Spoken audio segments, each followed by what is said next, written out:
Well, hello on the Rockers. On this week's episode, we welcome actor and musician Barry Livingston, who after 8 years in the iconic My Three Sons, has spanned a list of credits longer than a CVS receipt, working and running into some of the biggest names from entertainment history. I also have my guest co-host, Momma Rose, is here, a big fan of classic TV, and my mom. Bring your mom to work day with me, your favorite host with the sassy most. Raise a glass and let the drinks begin.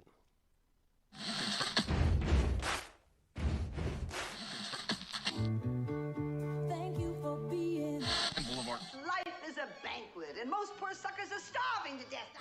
I'd like to propose a toast. This is On the Rocks with Alexander, where I drink with your favorite celebrities as we talk about fashion, entertainment, pop culture, reality TV, and, well, that's about it. So pop a cork, lean back, and raise a glass to On the Rocks. Fasten your seatbelt. It's going to be a bumpy night. Yes, bring on that applause. Buttons and bows and pantyhose on the Rocks podcast, the place where we're too glam to give a damn. I just have to tell you, during COVID, my appreciation for classic TV has abounded. Watching reruns of Leave It to Beaver and My Three Sons, shows that I had never, ever really watched. We all assume that we know them, but every morning. And some of these episodes are not so out of touch with modern times like we've thought. They deal with bullying, differences in culture, feminism, and making family from friends, which we know is a very important theme. It has been such a nice plate of TV comfort food. Since every new show on Hulu or Netflix is about murder, or they're about murder, and sometimes they're about murder. I mean, you can't get away from it. The only thing I want to murder is a martini. Like us on Twitter and Instagram at On The Rocks On Air, and on Facebook, On The Rocks Radio Show. Send me an email, book me for a wedding, funeral, quinceañera, bris. I don't care. I will show up and host. Info at ontherocksradioshow.com. The show's presented by Straw Hut Media. You can watch and or listen to now our over 300 episodes for free at ontherocksradioshow.com. You can watch us on Apple TV, Roku, Amazon Fire TV, on the Outlet.tv app, Facebook Watch. We're on streaming with pride on SVTV, and we're on Channel 31 on the East Coast. You go, East Coast. Share, subscribe, leave a comment. We keep the show free for you. All right, let's get the show on the road. Welcome back to the show, my guest co-host for tonight, here to keep me professional and on track, who has grounded me more times than an airplane, I guess. Oh, please. Momma Rose is an accountant for nonprofits in Southern California with a long list of philanthropic efforts on her own accord, supporting a number of organizations over the years from the LGBTQ world and beyond, even driving a float truck for a parade. I'm going to write my own book, and that'll be a chapter. I'm excited to say that she is a recent cancer survivor, and our loyal listeners know her as my mom, a big fan of classic TV, and an entertainment connoisseur, by the way. Please welcome Momma Rose. There she is, hamming it up already. So, what shows do you remember being raised on the most? You know, because I know Grandma didn't really let you watch TV, but what shows were you allowed to watch? I watched Bonanza. Okay. And I did, of course, watch My Three Sons. It's not an audition. Oh. Not an audition. And we used to, Perry Como. I love the Perry Como show. And Mitch Miller. And I remember Mitch Miller, we used to watch that on Saturday nights because I had really super long hair and I'd wash it and my mom would detangle it for me and I'd be watching Mitch Miller like this as she was pulling my hair. Let's see. Mission Impossible was later. Star Trek, of course. Yeah, Star Trek. Well, yeah, of course, Star Trek. But yeah, those. Why do you think you have had such a comfort in rewatching these shows, especially during your lockdown, during your cancer treatment? Because it reminds me of, being a kid, of that security of, having your mom, your dad, your home, your whatever. So I think it's just a touch of that. It's just, it was, a good time back then. There were good and bad things, but, it was good. I mean, I had a good childhood, I got to play the piano, I danced ballet, I went to the best schools, so it was good. And I will tell our listeners, when she tells these stories about ballet, she gets younger and younger every time that she was the star of the ballet. First it was 9, then it was 7, then it was 5. It was 3.5. Then it was a fetus that they just kind of like tooled around and be like, here you go. ballet star. 3.5. I swear the last time you told that story, it was 5 years No, old. 3.5, and I was the smallest one, and I'd come out. I can still do part of my routine. Please don't. We don't have that much insurance. Well, thank you for stopping by. And I just have to say, we did get a lot of comments and all that support for your cancer treatment. And you look amazing, and you're back better than before. Yeah, I am. I'm healthier than before. I am cancer-free. And yes, thank you to everybody that sent, all these nice messages and everything. It really meant so much to me. Well, we're very happy to have So you. watch out, because I'm back. And I'm telling you, she is back. And we're going to talk about stage moms today, too. So just calm down. Let's welcome our guest of honor, starting his career with an interesting job and his first firing with Mr. Paul Newman. Barry Livingston made a household name for himself with an 8-year gig on My Three Sons as Ernie. Of course, we know Ernie as America's prototype nerd.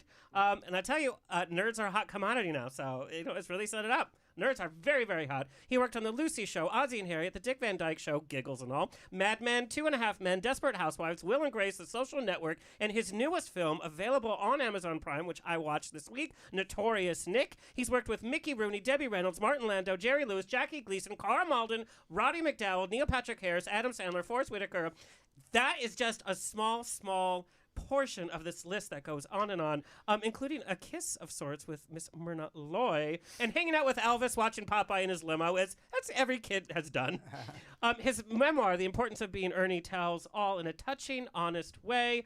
Please welcome Mr. Barry Livingston. Hello. Good to be here. In researching you and hearing, your past interviews, there's always a focus on My Three Sons. Of course, we know is very close to America's growing up. But what I loved about reading the book is your adventures range from all throughout your life and continue. I also loved that we got to hear, or read rather, a lot of your personal family life, especially the beginning, before the filming. The streets of Hollywood, the streets of North Hollywood that you were running around, that we know have changed over the years, these are stomping grounds that have become familiar to me in entertainment. But as a kid, walking on your own, hanging out with kids, what about those early days before fame in LA stays with you the most? Well, it was. I did. In fact, I just shot an episode of Bosch, the TV series Bosch on Amazon. I have a recurring role on that. And we worked at the Cactus Taqueria on Vine Street, and right across the street was Vine Street Elementary School, which is the first school that I ever went to in Hollywood. And I was telling Titus Welliver, who plays Bosch, and I said, that's the school that I used to go to in kindergarten, first grade. And I said, back in the day, and this is talking, mid or late 50s, my mother, I walked to school. We lived on Wilcox, which is maybe half a mile away, wasn't it? But back in the day, it was walk down Wilcox, go down Santa Monica, turn right, and then you're at Vine Street. I don't know why, we didn't have a car. We weren't terribly wealthy. Neither one of us, my brother and I, were working. And so, it was just, and what I remember most about it was all the film labs, the smell of those, the labs that were churning out product for, Wagon Train and Bonanza and all these other shows, because everything was on film in those days. That's exactly right. right. And I do recall walking past those places that were all in that particular area, and just that odor. It was kind of, I can recall it to this day. That's a very tactual memory, and now that you mention it, when I first moved to Hollywood, I won't tell anybody how many hundreds of years ago, but there were all those film, even like Kodak and everything. Yeah. What has been the hardest thing to see about LA changing? Because it has changed drastically. Yeah, obviously more people means more congestion and traffic on the streets is kind of a drag. There's some things that, and just losing certain landmark restaurants that I used to go to, go to the Brown Derby or Nicodell's or some of these other Hollywood haunts that were, the hangouts of William Frawley, who played Bub on My Three Sons. He lived at Nicodell's, which was right adjacent to Desi Lou's studios and Paramount. And that's where everyone went for lunch after, and Bill would just, back in the day, nobody would stop him. He would just have 2, 3, 4 Cutty Sarks on the rocks, and, and that was just, he'd come back, and he'd still hold it together, get his lines done, but he was he was pretty cantankerous, and I do miss all of those great old. I guess Musa Frank's is probably one of the last of those really great old restaurants. Now let's talk about William Frawley. He gets such a bad rap that people like to now talk reality of stars back then, and he's gotten a rap for being a bit of a drunk and a bit grouchy. But in your book and through your interviews, we see William Frawley in a whole different way. Of course, some of you know him. Of course, it's Fred Mertz in I Love Lucy. But your relationship with him was a bit different. Well, he had a gentle side too.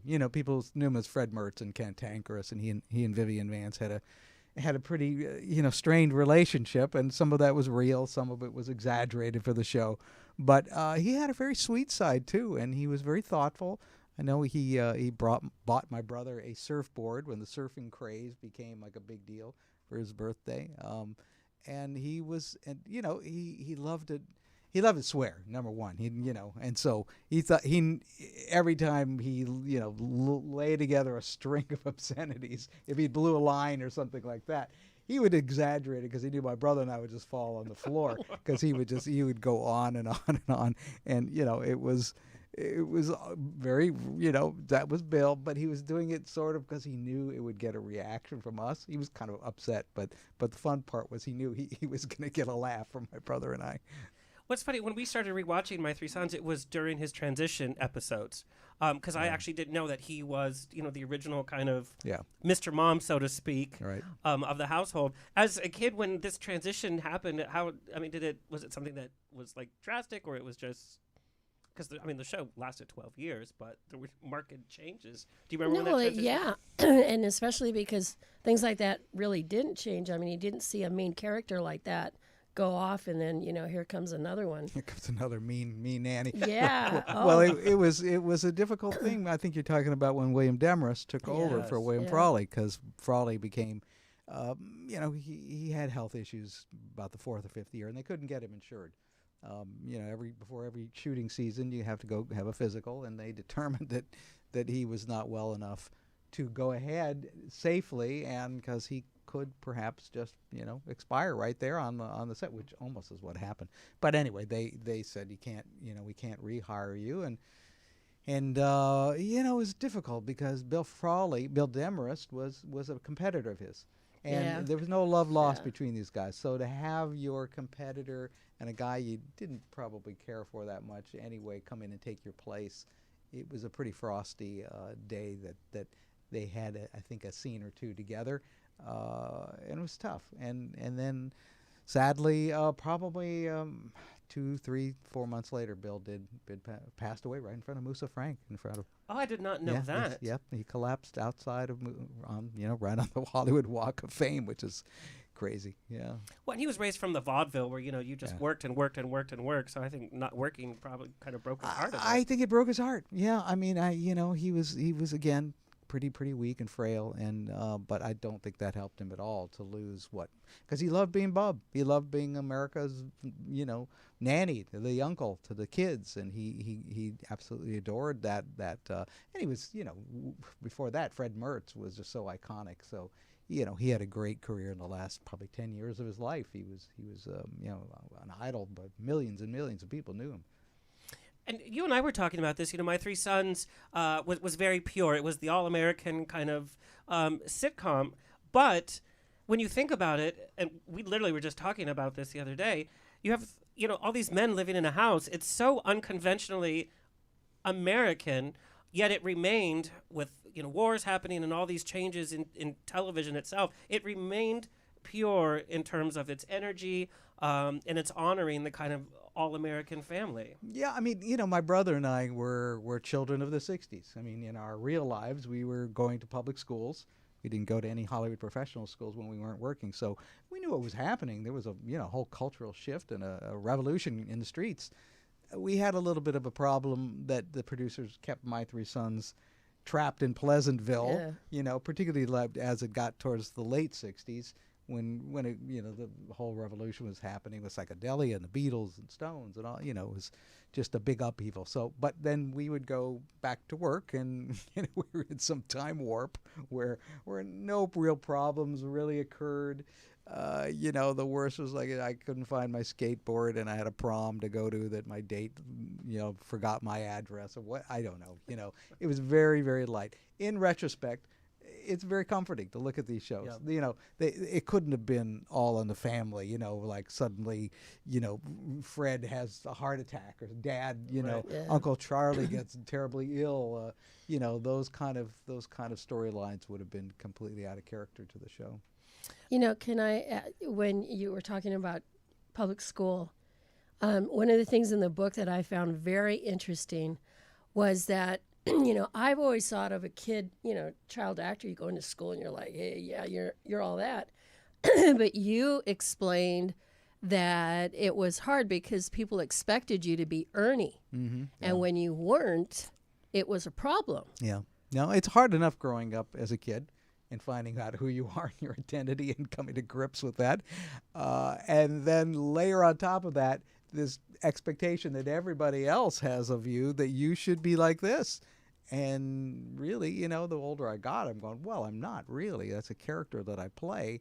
But because, and it became more and more apparent, like I say, as the world was changing around us, that I went, wow, I'm really not that 1958 kid from the mid. I'm a guy who's grown up in North Hollywood, and you went to North Hollywood High and rock and roll and the whole party scenes that were going on. So I wanted to be connected to my peers. I didn't want to be, this kid who was lost in some fantasy world. So anyway, that was difficult. But again, what didn't kill me made me stronger. I mean, it was tough sometimes, but it was a good experience. Well, I want to ask you about that. We know that bullying, the tolerance for bullying has become nil. Right. We have campaigns. We have open conversations. But you were bullied as a kid. Yeah. But do you think it hardened you? Did you learn anything from it that kind of set you on your own path to be your own person? I mean, you liked hanging out with the older stars. You felt comfort there. Because you grow up and the danger of growing up as a child star is that you grow up exclusively in an adult environment. Yep. So nobody's bullying you there except the assistant director who'd scream at you if you were late. Then you'd get yelled at or bullied. But it was to deal with my peers and how they were responding to me as a celebrity. I had to develop a sense of humor and develop a thicker skin and develop, a really good, fight or flight. It was mainly flight, not fight. And I got very good at that. So those are all great life lessons. And in the long run, you could take that into your real life. And then when My Three Sons went off the air, certainly I was like, well, I'm kind of prepared for a rough ride here because, I experienced not this idyllic little childhood as a kid. I had both. I had the world of being pampered and being on a set and everyone's taking care of you, because they don't want you to just throw the budget out of whack and you get sick and do something weird or break your leg skateboarding. Yeah. That was all banned for us. But then when I went back to public school, certainly I kind of, hung out with my pals and we did everything that everyone else was doing. Barry, everybody asked you about your first years in Hollywood, the people that you got to work with, the people that you met. And we're talking, young, when you were super young, of course, with Paul Newman and then Lucille Ball. But we just assume that you remember every single detail and remember every memory. And I look back and it's like, well, how much can I remember from my past? I remember flashes and instances. Of course, I didn't have a colorful background like you. I had this crazy lady giving me piano lessons. But is it hard to sometimes kind of just remember exactly all of that? I mean, I have a pretty good memory of things, and when things are pretty dramatic, like the very first job that I got was a movie with Paul Newman and Joanne Woodward, and playing their son, my brother Stan, who was Chip on My Three Sons, was also playing a brother. But I got fired from the show. I was already, we shot a few scenes and at some point my eyes started to cross during the shoot, and the director was losing his mind because he thought I wasn't paying attention, and my eyes were just crossing. So they took me to a hospital and diagnosed me with an astigmatism. And I came back to the set 3-4 days later, whatever it was, with glasses, and so they went, no. This was the late 50s, And kids did not, Paul Newman's kid isn't going to have glasses, let alone already had buck teeth and a Mo Howard, bowl cut. They're going, the glass is too much. So I was fired. So, I mean, to your point, it was a pretty momentous memory that I have of actually being driven off the lot, come to work. I did my mother and I and Stan, we just thought I was another day at work. And they pulled him aside and they said, we know we're going to have to make a change, that this doesn't fit what we originally cast him as. So I remember that. I remember very well, just sitting in a car and going, what's happening? Well, I guess I'm going back to public school now. And okay, whatever. And, it was left a mark, I'm sure, that rejection never feels good. And, of course, they didn't reject my brother either. So it was an extra kind of oddity that he was, they loved him. He could stay, but this one here with the buck teeth, and glasses, he's got to go. They did keep you for the first part, though, right? When they shook you. Yes. If you look closely. There's one scene in the movie that I'm in the movie still when I'm upside down. Joanne Woodward and a great character actor, Percy Kilbride, had me by the feet because I swallowed a coin, and she's shaking me, and that's me upside down. And then the rest of the movie, when you see the same character, it's another kid playing that role.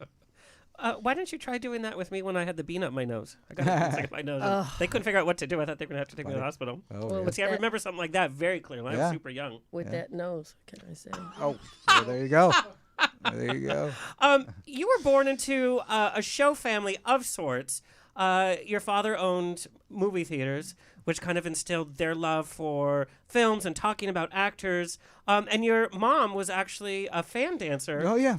Who kind of turned into a stage mom. Well, ironically, you're talking about dancing and learning all these things as a kid. And I always, for whatever reason, there was some sort of scandalous thing about being a fan dancer, which was burlesque. It was striptease. And so I always thought, they always said she was a dancer. What did my mom do? What'd you do, Mom? Oh, I was a dancer. So I was thinking, ballet, modern jazz. I get it. It wasn't until actually years later, after she passed away, kind of young at 55, that I found out from my aunt, who they were pals back in the day, and she said, "Oh no, we were fan dancers, honey. We were strippers. Your mom, would have the feathers and the whole Gypsy Rose Lee." And I was like, really? Wow. It made so much sense, though. If you knew my mother, who was very bawdy, could drink, swear. She ran away from home at 16, went to Baltimore, the Block, which was a very seedy kind of like 42nd Street. And that's where she met my dad, who had these theaters. And so it suddenly everything clicked into place. I went, okay, now her personality matches this dancing, history that she had. Up to that point, I was like, man, I just can't picture at the Met, dancing, some fabulous ballet. That didn't make sense to me. Inherently, I sort of knew that didn't make sense. But then once I found out that she was a fan dancer, I was like, oh, okay, that explains it all. It all comes together now. You share in the book how your parents' relationship with each other changed, your relationship with your father and mother kind of evolved and changed through ups and downs of life. But looking back at your relationship with them, what are the most important life lessons that they taught you that you've kept with you to this very day and that you've instilled in your own children? Never expect anything to be given to you. I mean, that's pretty much, even though we were lucky and we fell into acting, and my brother and I both got on a historically, giant show like and we were on the Ozzie and Harriet show. Before that, I did 16 episodes, so we were very lucky in that. But then they were always preparing me for, not necessarily in a negative way, for the worst, but to go, don't expect that is going to happen just because you're cute, because you're not so cute anymore now that you're 20. You're a lot cuter when you're 10. Upside down too. If you're upside down at 10, people are going to love you. But you're standing up right now. And anyway, so she, they kind of taught me that to work hard, and to don't expect anybody to give you any breaks, because particularly in show business, they were talking about. I mean, if you're going to become a lawyer, if you're going to become a doctor or insurance salesman, you follow that course. You usually get into some agency and you do your job for the rest of your life if you like it. But show business is such a fickle, unpredictable beast. We've had the opportunity to interview a lot of the young up-and-comers from the CW, from Freeform. And there is a very different energy than when I get to talk somebody that is a veteran in the industry in terms of the hard work that's considered, in terms of the pampering that they're expected, and the terms that they get, one big show and then they blow all their money and all that, and then the show gets canceled. We know how quickly shows can get canceled nowadays. Yes, and then they're out on their own without that stardom, that fame, and we know social media comes and goes real fast, and that is the biggest difference I see. It's even an energy. You've met a lot of these young actors too. It's just a different palpable energy that you feel. I learned very early on, and maybe because I wasn't kind of the beautiful, cute little kid, I was kind of a character actor, sort of, even back in the day. I was a prototype nerd, and I became very infatuated with the theater in my mid to late teens, and I wanted to do that. And my parents were always, you got to study and learn your craft if this is something you want to do. So I went to New York at Roddy McDowell's advice. I was doing a movie with Roddy called The Elevator, and Roddy was a very famous child actor who transferred into a wonderful adult career. And I remember asking him, I said, I forget what I was, 21, 12, maybe it wasn't even that old at that point. But anyway, I said, what'd you do? And he said, well, go to New York. That's what I did. I went to New York and got out of this town, got out of the weird energy that's here, the fame. In New York, it's sort of more about craft and art. It is here to some degree. But for the most part, the people think that they can get by with, and a lot of people do, just by their looks, being very beautiful and charming. I didn't think I had either of those going for me. Not in the classic, look of a leading man. And so I could be Dustin Hoffman. I could be, some character actor like that who was becoming real famous in the late 60s. So, I was really inspired and encouraged to go to New York, and I went there and studied with, Martin Landau and some other Jack Garfine and some really great teachers. So, that was part of learning your craft. And it was more than that. It was learning about life, and being in a whole other world. The theater is a different world. I got very lucky. I was there for a week, and I got a part in one of the biggest Broadway productions of that year called The Skin of Our Teeth with Liz Ashley, and Jose Quintero directed it, who was a huge mega director back in the day. And it was a wonderful experience too. Well, let's talk about that, because it wasn't just all wonderful. It was challenging at times. And I do love that section of the book because, not on your level, but I've been involved in certain projects that are just like, this is just not working. I want to know, when an actor on their journey or in a show or something that's just not quite clicking, when is it okay to say, this is not for me, and to walk away? Or do you think an actor's job is finish the job and just do it because this is what you were paid? When you're a journeyman actor, it's very difficult to just say, "Oh, I'm done." If you're the star, you've got some juice and clout, and you can demand some changes, and they'll listen to you, because a lot's riding on your performance and your happiness on the set. But that said, I don't know if I was ever in a position that when I saw things that I thought could be improved, and I would maybe like to speak to people about it. Just depends who you're working with and how receptive they are. And but that's a risky thing to do if you're just a journeyman actor. Then you become labeled as troublesome, and he's a troublemaker, and you don't want to hire that guy because he's, he'll walk away, lock himself in the dressing room, won't come out. One time we did that. We did this one. I won't say who urged us to do it, but we were working on it was the My Three Sons Partridge Family Thanksgiving reunion. Oh my Lord! Oh my How many iconic things did you just say right now? I know. Yeah, that's what I said. What are we doing here again? And this is about 77. My Three Sons had gone off the air about 5 years. Dick Clark had this brainstorm that put this together. And anyway, there was some kind of spat about billing. And we all assumed that we were going to be given, what do they call favored nations? Obviously Fred McMurray, Shirley Jones, David Cassidy, get it. Give them star billing. But the rest of us, Don Grady agreed to that. Danny Bonaducci, who was on, we're all going, great. For whatever reason, Susan Day was given special billing because I think her husband was an agent at ICM. Please don't sue me if I'm wrong in all this. But anyway, that was the bone of contention, that she suddenly had this special bill. We go, why? I don't know. That's not what we agreed to. So, we asked them to change that. To your point, we said, hey, that's not what we were told this is going to be. We're all going to be on the equal playing field except for the megastars. Yeah. We get it. And they're like, yeah, okay, we'll fix that. So shooting day came, and they didn't do anything to adjust the billing thing. We saw it in the script. We saw the crawl of the credits that they were doing. So I won't say one of the sons, wasn't me, was my brother, said, let's not come out of our dressing rooms till they fix it. So we sat there, and they're going, okay, Stan, Barry, Don, Grady, Tim, on set. And so we're sitting there going, we're not coming out. And anyway, 10, 15 minutes went by, and finally Dick Clark's at the door going, bang, bang, bang, bang, what are you guys doing? Your call? Yeah, I mean, that alone was like, you open it, it's like, oh, God, it's Dick Clark, great. So, we collapsed. We just, because he said, I'll fix it later. Now you boys get your asses out there and go to work, or you're hired to do a job. And we're like, okay. So we went out and did it, and they never fixed it. But, that was one of those times we thought, well, we're going to take a stand here because, the principle of it all was we agreed to something and they weren't honoring it. And, again, was that worth that fight? Probably not. But, it's a lesson learned. Did you find the ad for that? Oh, there we are. Oh, my Lord. Yeah, that's Look a at those cast of outfits. thousands. There we are. Wow. Yeah, look at how many people there. Yeah. And that's Can I crazy. ask you about Fred McMurray? Yes.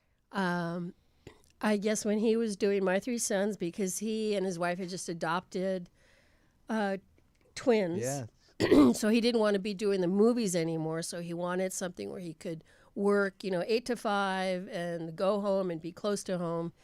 And the McMurray method was developed where he only worked 2 months. Yeah.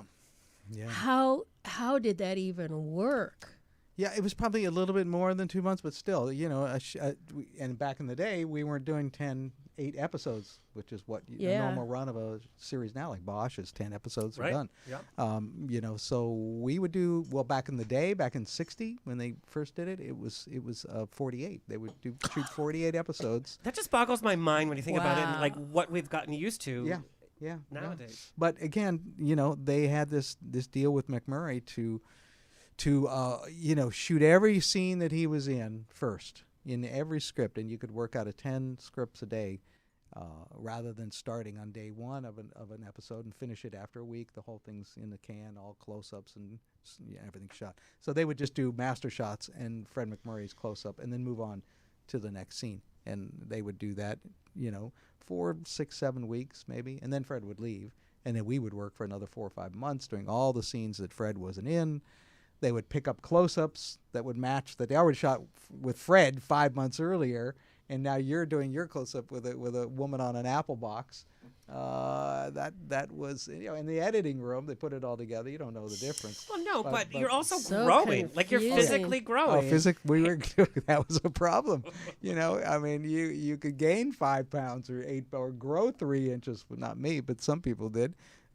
Maybe that's why we didn't grow. They put something in our water and kept us small so it wouldn't screw up the shooting schedule. But it was. And then Fred came back at the end of the year, right at the end of the shooting season, for about 2 weeks, and they would just marathon, try to get any miss shot. Wow. The last couple days would just be like all day in the kitchen, and you'd be sitting there eating a pancake, doing a close-up of that scene. The next would be dinner time. You'd be eating roast beef, you would do sometimes, work 20 scenes, because camera never had to move. So it would just be a matter of shooting it, and you could do 50 pages a day, because there are 2, 3 pages here, 1 or 2 there, 4 or 5 there. It would all add up. So, you'd have a crazy, crazy time of stuff that you really shot maybe, 7, 8 months before. And it was good for Fred. Fred was very happy with the deal. Well, and that's why a lot of movie actors will now do TV regularly because the shooting is easier. Now they're only doing it for 10 episodes. True. And, True. Well, even in those days, because Barbara Stanwyck, she did the Big Valley. So, wow. There was big stars. That was an exclusive. Yeah. The only other people that got those deals were people in Don Feddersen, who created My Three Sons and produced it. Brian Keith had a deal when he did Family Affair. John Forsythe did it in To Rome with Love.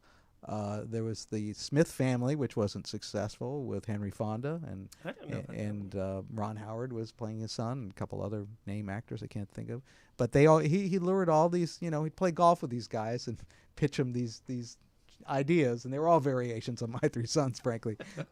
Anyway, they said yeah, because Fred, I'd heard before he agreed to do My Three Sons, played golf with Robert Young, who was doing Father Knows Best, and he said, Fred, never do a television series. You'll never see your family again. You'll be there 15 hours a day. It's a sweatshop. And so he was already aware of the fact that this is a grind, because he was out at 5 o'clock too, maybe 6 o'clock, but it was 8 to 6. Boom, I'm done. They'd be like, Fred, can we get one? No, see you tomorrow. He was that was the deal. Nobody could stop him. So it was a great deal for him. I don't know if they'll ever be able to do anything like that again, really.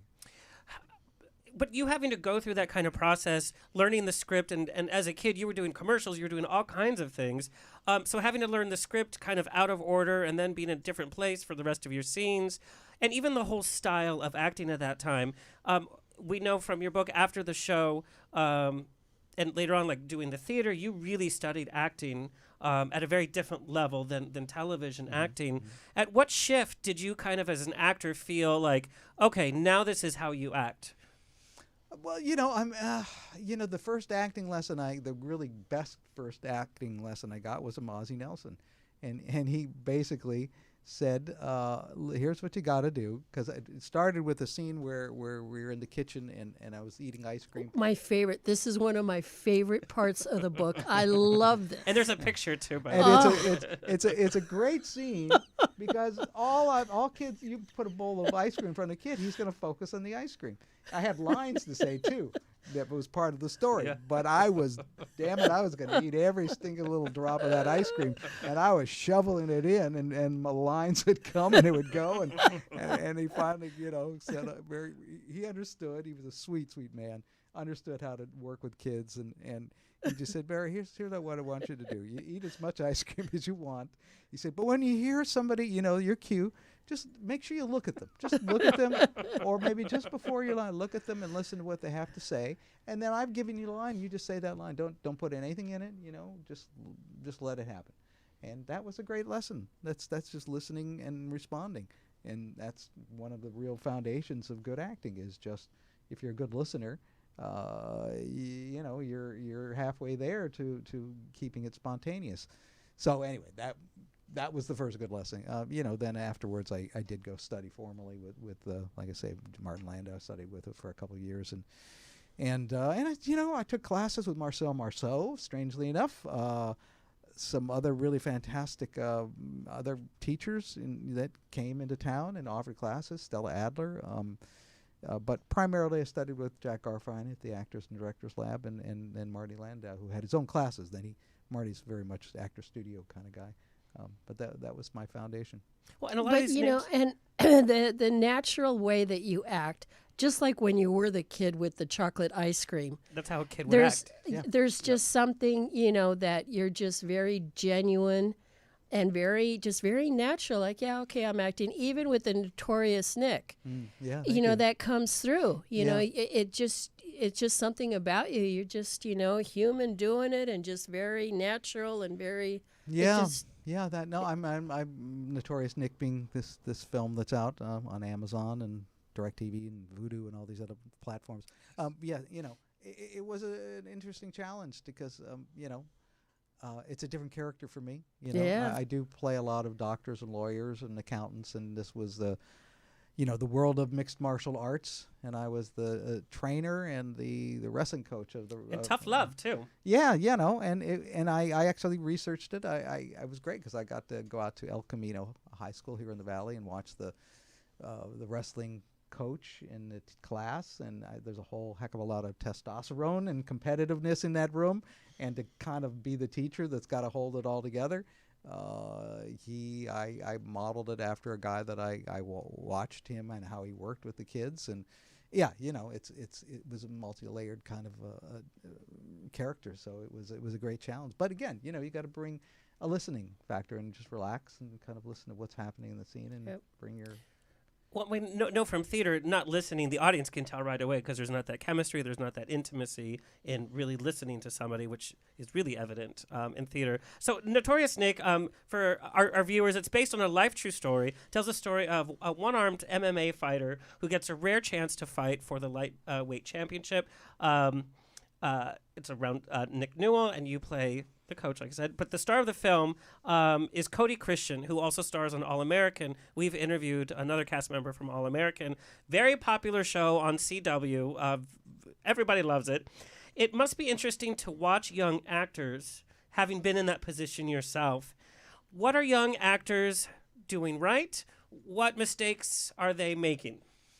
You know, I mean, you see both, and so I never intrude on anybody else's world and process or correct them or whatever. They ask me anything, I'm happy to, chime in. But yeah, Cody's fantastic. When you said you CW earlier, I thought, I wonder if you spoke with Cody. And Cody is a brilliant young actor, and he's also on Teen Wolf and has like 5 million followers on social media. Very popular guy, and deservedly so. He's a terrific kid. But yeah, I resist.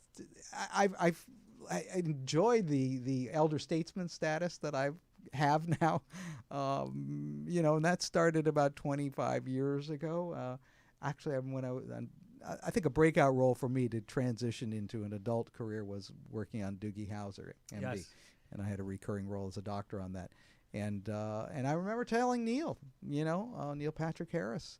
I don't know if he asked me or how the conversation came around, but I said, yeah, well, what I did was I went to New York, and I thought, theater, maybe I could make a mark there, and I love live performance, and and I think that was a big helpful thing for me as a person and as an artist, which Neil did exactly that. I don't know why, if I maybe had a tiny little bit of a pushing him there, like Roddy pushed me to go there back in the day. But yeah, I've never seen him since.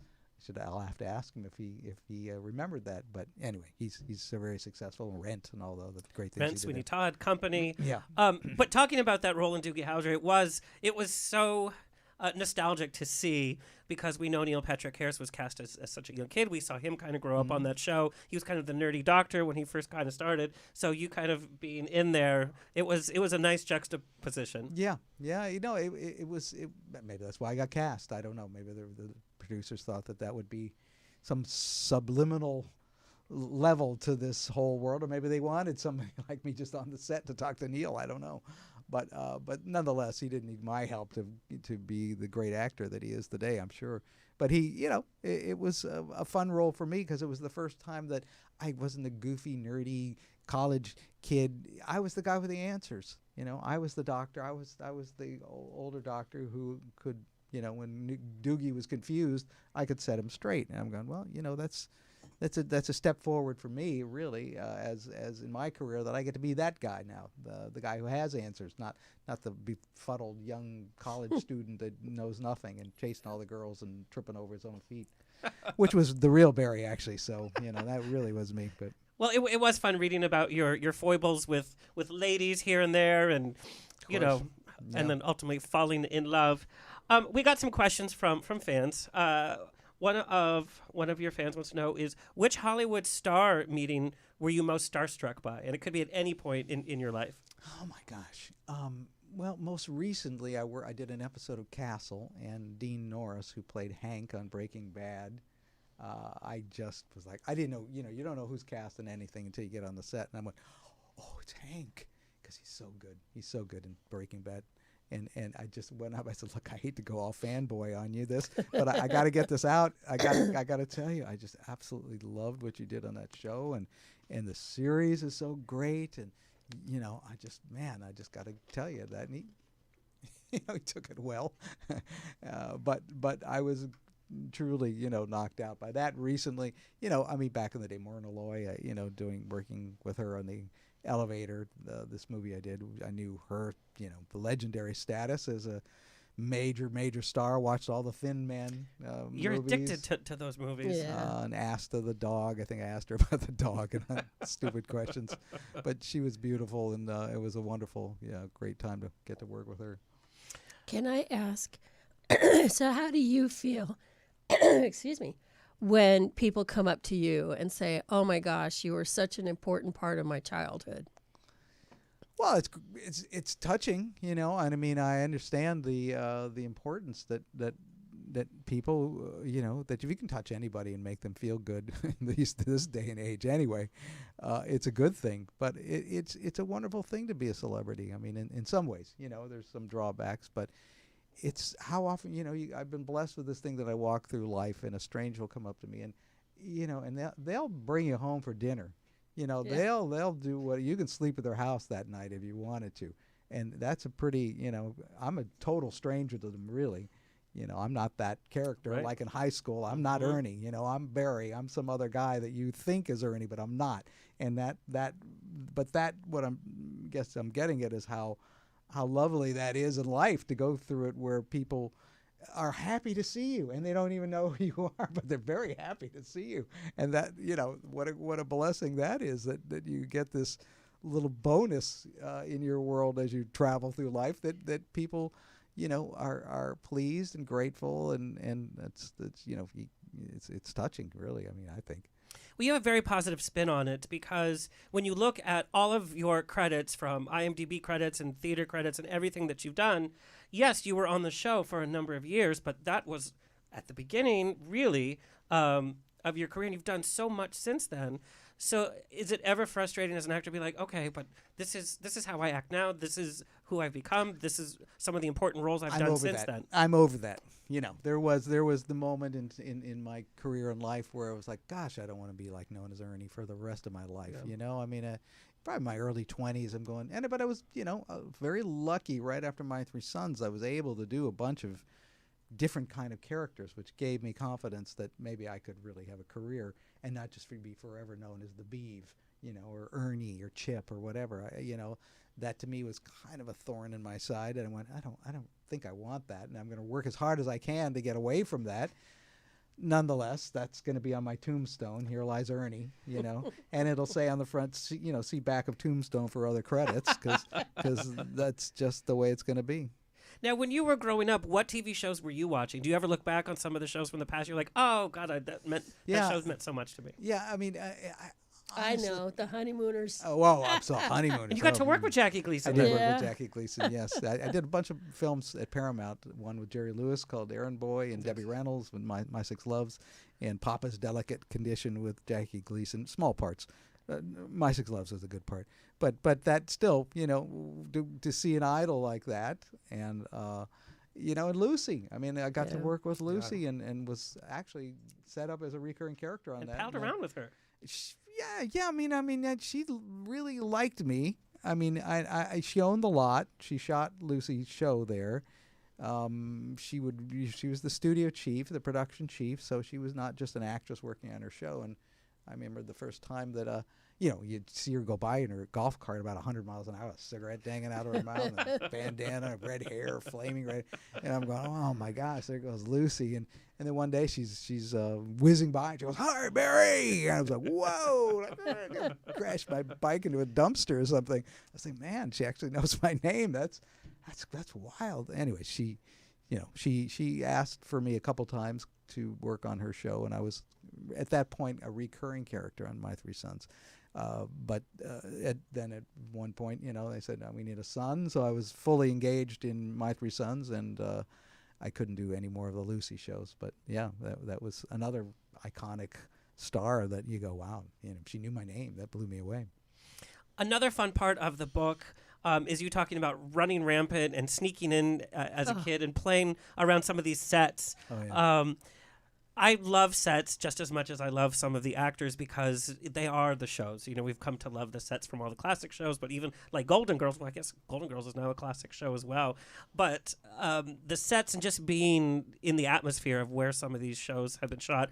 Does any set that you kind of snuck onto or kind of visited, not one that you're on, but another set that you were like, wow, this is cool, we're on this set? Yeah, I mean, you know, we shot at Desilu. I mean, this is going way back too, and going on the Star Trek sets. Oh, God. You just said the right thing. I was never a great big Star Trek fan back in the day, but still, I knew it was a popular show and it was sci-fi, and I thought that was very cool. So, to go on to some of the sets was very kind of cool. And other shows that the Matt Helm, they did the Matt Helm movies with Dean Martin, which was riffing on James Bond, and they had pretty substantial sets that they were building, unlike ours, which was just like a living room, a couple bedrooms, the kitchen, that was it. That's all you get.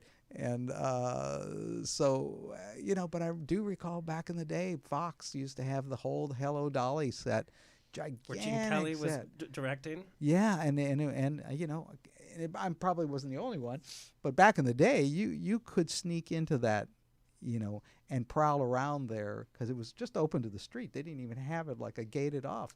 It was like the entry to like the whole long New York street, and then at the end of that there was a little guard gate, and then you'd go onto the studio lot. But if you knew it, you could actually sneak into those sets, and I used to do that with my friends. At night we'd go there and drink or whatever we were doing, and just looking at these crazy old mega sets that they built for Hello Dolly. Let's talk about some of that kind of sneaking onto sets later in life. What I love a lot is about your gumption. It's like, let's keep doing this, let's keep working, let's keep at it. During some of the low points in your career, you would just worm your way into visiting and networking people that you've worked with. I think you even snuck into the Warner Brothers studio. That's all the time. Yeah, right across. You can't do that anymore, but I used to a lot. Yeah. We have a lot of entertainment people that listen to the show. What got you through those tough times that you just kept at it rather than saying, well, that went that, I'm going to go work as a security guard or something, that you just kept, I need to do this, keep going, keep going, keep going? Yeah, I mean, again, the times have changed, and it was simpler to go in, and I would just go to the commissary. I thought, well, I'm not better than sitting at home. I'll go sneak onto the lot and go sit at the, no, they're not, nobody else is going to not know you're not working. It's good to have people that are working on the lot legitimately, and they see you over there having a cup of coffee or a hamburger. It doesn't hurt to have them, refreshed in their mind. It's like, oh, look at that, there's Barry, and so that was kind of in my mind, and I just, there was the adventure of it, kind of, I guess, sneaking into I got chased once or twice. I was seen sneaking through a gate that I found that you could very easily get onto the lot, and the guy goes, "Hey, stop, come back!" And I was like, "Oh crap, I got to run for it now."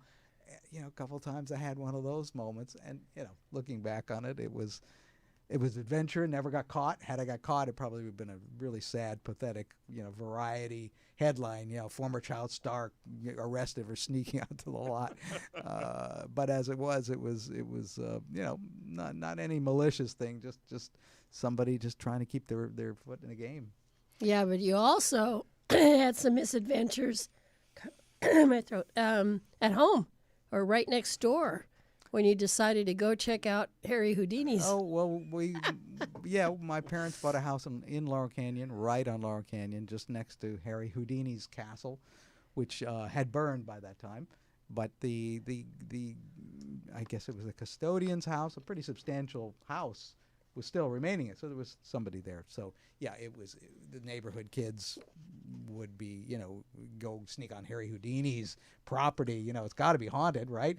So, of course. Although seances, something's going to stick. Yeah, it was rife with, there's got to be a secret passage here somewhere, So at night, it was just somewhere to go. But, eventually you'd get chased by a guard dog and scared half to death because the dog would probably take your leg off before you get over a fence. Yeah, well, in that one instance, you mentioned that he grabbed Stan's leg. Oh, he did. Yeah. Oh, he grabbed him, and Stan was I think it tore his pants, and luckily he got away. But yeah, we used to sneak over there, and it's still there. I mean, I guess it's still there. The properties, they haven't developed it. Barry, guest starring on the Dick Van Dyke Show or the Lucy Show as a kid is very different than guest starring on a Will and Grace or Orville. How has the business side or how has the filming side of TV guest star changed the most, do you think? I mean, the material you do is certainly more challenging than what you would have done back in the 60s or 70s. The process is pretty much the same. The process, you show up, you get into makeup, you have a trailer, you get your wardrobe on, you go rehearse it a few times, set it up for the camera, then you come back and, 10, 15 minutes later and you shoot it. I mean, that's pretty much the routine that they still follow when you're working on a single camera show. But yeah, I mean, again, that's about the only thing as a guest starring in something in the one of the Ironsides or streets of San Francisco. Those are all shot on location. But same thing when I do Bosch, or they shoot them on location, and it's it's just the way Hollywood does it. Sooner or later, I guess it'll CGI could be something that could knock a lot of people out of business and replicate you somehow and not need you anymore, just your face. I don't know, hopefully not. I was speaking with Joanna Cassidy, who has guest starred on a lot of different shows throughout her career, and she was saying that the recent guest stars that she's had, you're just in and out, that there's not the same time and attention that is spent on even rehearsing a scene or even talking about a scene. It's like, get in, get out, and she misses that kind of crafting of a scene or a guest star. Yeah, well, I can see that, but again, it depends on who you're working with. I mean, some actors want to rehearse. I mean, when I did Streets of San Francisco, Carl Malden loved to rehearse. That was a part of his DNA and the theater, and he was part of his. He wanted to work the scene, and I actually recall asking him once. I had a big emotional. I was a runaway and big emotional moment. I said, Jed, can you have any advice? I think it seems like a pretty emotionally heavy moment for this kid that I was playing. And he was, "Oh, come on with me," So we went in the back, and he kind of coached me and. Into some emotional state, and I just thought, well, this is kind of cool. I'm getting a little acting lesson from Carl, but for the most part, you do a show. You're in and out. They don't have time to mess around, and if you're a star and you want to take time to work on something, they're going to let you do it. I mean, they want it to move along. But if Barry comes on as a one-day guest star and starts asking for script changes and things like that, that's not going to go down too well. A fan wants to know, what has been one of your worst celebrity meetings of all time? Worst celebrity meetings. Wow, gosh, that's hard because I'm not a very tough person to I don't know. I guess I don't know. I mean, I guess it's people that I worked with, but I'm not going to name names. I mean, there are people that I worked with that I didn't care for that much, but that's between me and my maker, so I'm not even going to go there. You're such a nice person.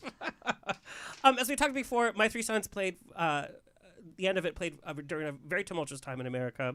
Other racier shows were premiering. Still, ratings were still high at the very end, by the way, for My Three Sons. Yeah. Now you've seen the shift in Hollywood over the last decade, where the Me Too movement, the boom in LGBTQ stories, racially diverse casting is being talked about. Now there's a non-binary movement. Very different culture than the career that you first started. What is your take on the direction of Hollywood and these kind of gritty themes taking the forefront and kind of being demanded from Hollywood? Yeah, I mean, it's reflective of the society we live in. I mean, honestly, it's true, that the world is not populated by just white people, and that's the way it always seemed to be for the last, 100 years of film, television from the early 50s on. It's groundbreaking. Suddenly, when Diane Carroll did Julia, there was moments like that. Yeah, I mean, it's created a little bit of a problem for some of older actors because they throw a wider net out to cast people in every. You'll see a part that I'll read for. It'll say any gender, any ethnicity. So that means a lot more people are, which is good because it's due, but it also means I'm in competition now with a lot of other people for one role that I probably 10, 15 years ago I wouldn't have been. You can't change that. I mean, and it's a good change, really. So you got to go with it and just try to deliver the goods, But there are quotas, I think, and I think studios are rightly so, trying to demand producers make television look a little more, like the real world, not just something that was, going the momentum of what was. So, it's what it's going to be. I don't know. We'll see. Well, I'm always under the thought that the best actor for the part should play the part. That's right. Yeah. Whatever it's regarding. But that's not necessarily the way things are cast, though, anymore. That's exactly. Well, that's what I'm saying. It's like there's this discussion that gay has to play gay, and we do need more representation from the differently abled actors to play differently abled parts. There's just so many conversations happening, but at the end of the day, acting is the job. Yeah. No, I have mixed emotions about that because I understand that, and I really applaud the people that want to use people, that have been deprived of those opportunities. But, I'm understanding that's the way it's going, and that's going to alter my job opportunities. Yeah. And again, I'm going, well, I've had a pretty nice run, so maybe it's I'm just going to ride off to the sunset and collect my pension and live in Palm Springs. I don't know. Well, let's talk about this long career, and I want to know what you think your secret to success has been in being a successful child actor and surviving Hollywood, so to speak. Working, you just have a new movie out. A lot of child actors we know from that time, and even child actors from the 80s, 90s, and even from 10 years ago, they have not been able to make that jump. They've not succeeded. We know addiction is a big, heavy part of being a child actor. But why have you survived this? I mean, it's going to sound corny, but a lot of my stability and success, I have to attribute that to the home life that I have and my great wife, who for 40 years, who, I'm happy regardless. I mean, I'm even happier when I'm working, but I'm relatively emotionally. Well, she'll probably disagree with that. I'm an emotionally stable guy, but nonetheless, I think I deal with it pretty well. But that's a big deal, because if you lose that, and if you lose your center, then even if you're trying to get roles, then this whole ball of negativity comes into the room, and that can be bad. Although you never go into any rooms anymore for reading for roles, so that part of it is, all they see now is what you tape an audition, and it goes to casting, and they push it to the producer if they like it, and so. But yeah, the success is just it's opportunity meets preparation, right? I mean you got to be prepared. Hopefully, you get an opportunity, and if you're ready for it, and that it's just meant to be, then that's all I can count on. That's all I've worked on in the last 60 years is just try to be as good as I can be, and keep my head straight and try to deliver on the set, and not make waves, and don't piss off Dick Clark, that's for sure. God. Well, and that taped audition has really become a thorn in a lot of actors' side.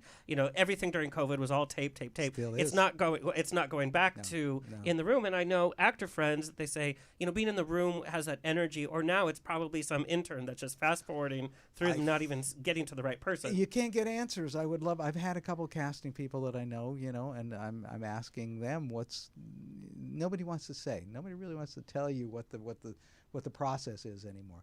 But my guess is yes, because in the past, I'd go get an audition from my agent, and I'd go over to Warner Brothers, and I'd get into a casting office, and there's 12 guys, bald guys with, that I've seen my age, and I'm going, I know that guy, I just saw him in this.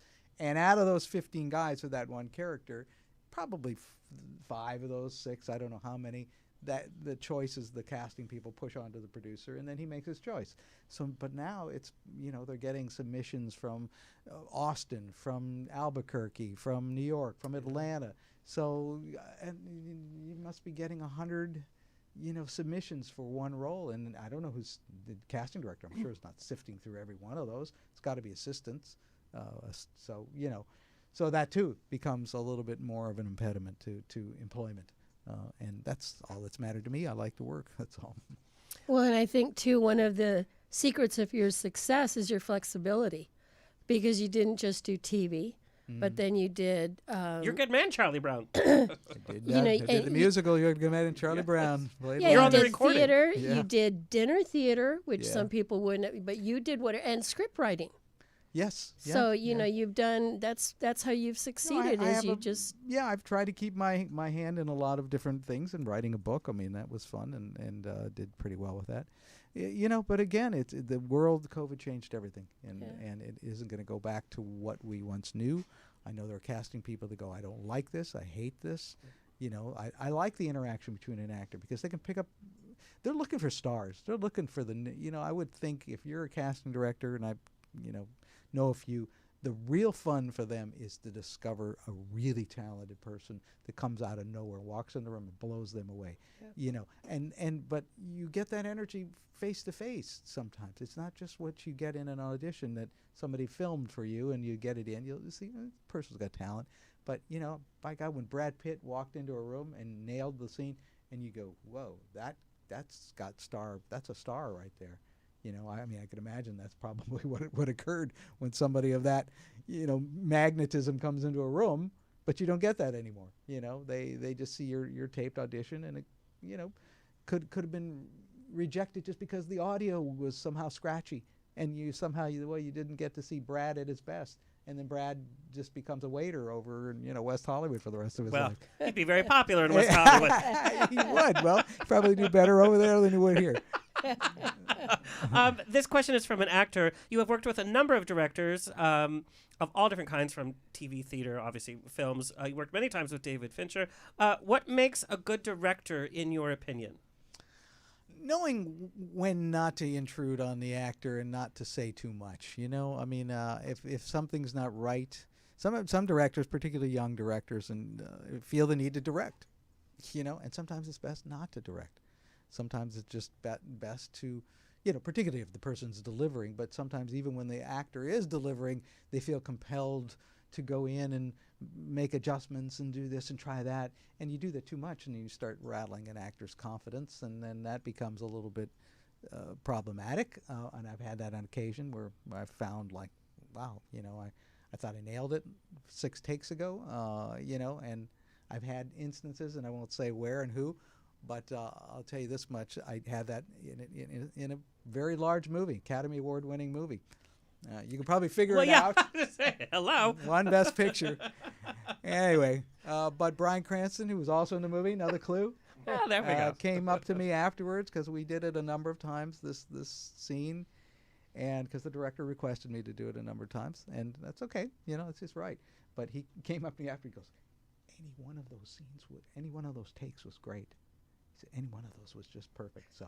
Because I was walked away, what happened there? That was a little weird, but it was lovely that he understood where I was at, and nonetheless, he's directed. He's a great actor, and as a human being, he went, I'm just going to tell this guy, just don't worry about it. You got it, and nailed it, and then it was like a number of times it was good. So, but anyway.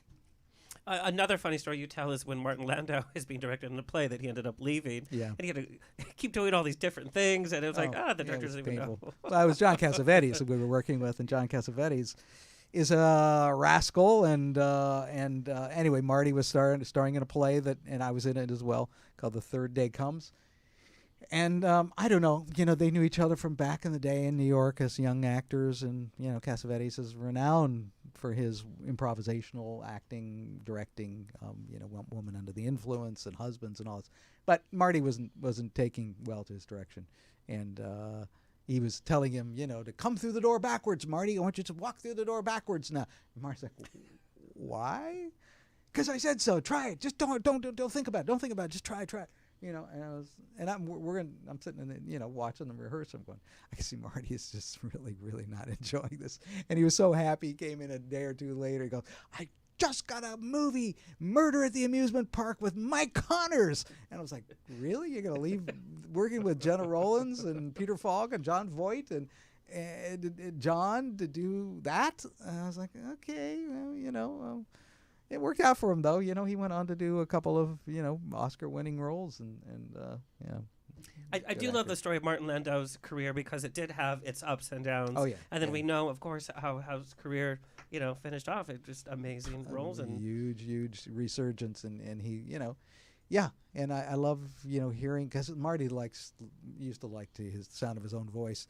And 79% of it was interesting, but the other 11 or 12% was just Marty, and who Marty knew. And but nonetheless, it was always interesting. But you're there as an acting student, you want to talk about acting. But he I think when he was doing Tucker, and I'd heard that Francis Ford Coppola would go, "Great, Marty. Now do 90% less." It's great. I love what you're doing. Do 90% less. And I was like, yeah, okay. But he was nominated for an Oscar in that, so it was good direction. He gave one of the most touching performances in Ed Wood, which still remains one of my favorite movies because it's such a strange, odd film with some of the best performances from actors we've seen do many other things. But this particular movie really focuses a unique energy. Oh, it was sad. It was sad. Yeah, it was really kind of a sad. It was a beautiful film and great direction and great part for him. Yeah. All right, Barry, this is such a cheesy question, but when you're looking back at your entire career, is there a moment that really jumps out as a celebration of this long-spanning career? You mean like a role that I think? It could be even a moment. It could be a rehearsal. It could be a role. I did Jersey Boys with that Clint Eastwood directed, and just that alone, I was like, wow, that's going to be cool, working with Clint. And I played the accountant in it to the Four Seasons. And anyway, there was, nice day of work. And at the end of it, I came up to Clint and I wanted to just thank him for casting me in it. Well, before that, I'll tell you, he stands by the camera like real old school. I think he's got a little monitor, but he likes it, most directors now, they can be in a truck. I have a friend who worked on Killers of the Flower Moon and Martin Scorsese. He never saw him. He's in some trailer somewhere, and he'll have direction, and an assistant will come out and tell you to do something. But Clint's right there, and he stands by the camera, and he doesn't say action. He goes, "Whenever you're ready." That's a pretty damn good impression, by the way. It's like Dirty Harry. The first time you hear it, you go, what was that? Whenever you're ready. But it was an actor directing actors. Whenever you're ready. And then he doesn't say cut. He goes, stop. So anyway, that once you got used to that, you go, okay, that's great. And then, but at the end, I went up and said, "Gee, Mr. Eastwood, thank you for casting me." And he goes, "I want to tell you, it was a real pleasure to work with a real pro." And I was like, "Oh man, that was coming from him." I thought, "Oh, I love that." And I go, "Let me get my tape recorder out. Can you say that again? Because I want to have that somewhere to listen to that over and over again." But that was great. Well, and hey, if he ever needs a voiceover, there you are. Barry, tell our audience where you want them to find you and follow you. Oh, I'm out there on Facebook and Instagram, I guess. Just Barry Livingston 2. But Instagram, I'm there, and I don't have a website, none of that. But yeah, just watch Notorious Nick if you can. It's out there on Amazon Prime and a lot of other streaming platforms. And Bosch, I'll be in the next coming season again, which is lovely because they're doing a spin-off of the old Bosch is turning into Bosch P.I. I don't know what they're going to call it, but he's going to be a detective. So my character is being brought into the next season. Next incarnation. But yeah, that's where I'll be. Do you have any final questions for Mr. Barry? No questions, but this has certainly been a pleasure. Oh, thank you so much. It was fun. Definite pleasure. Mom, you're not on social media, or you are very horrible at it, so I don't know where to direct people. She is so bad, Barry. I'm not even kidding you. I have Instagram.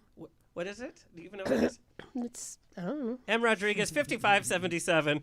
That's what it is. Yeah. I think the last picture was posted from 2017.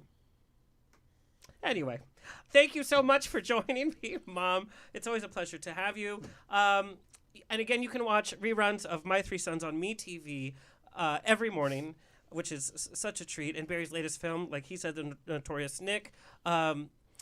And also get your copy of Importance of Being Ernie, available on Amazon and Amazon Kindle. It's a great read with some really, really great pictures inside as well. And that's all, folks. It's always a grab bag of fun here at On the Rocks. Big thank you again to our guest, my guest co-host, our engineer, Tony Sweet, and our social media clip editor, Alexis Mendez, and our researcher, Momma Rose. Please like, share, subscribe to continue to bring this fabulous program to you for free. Stay happy, stay healthy, stay sexy, and stay tipsy. We'll see you next week. This has been another episode of On the Rocks. Tweet me and slide into my DMs on Twitter and Instagram at On The Rocks On Air. Find everything On The Rocks for free at ontherocksradioshow.com. Subscribe, like, review, and share. Until next week, stay fabulous.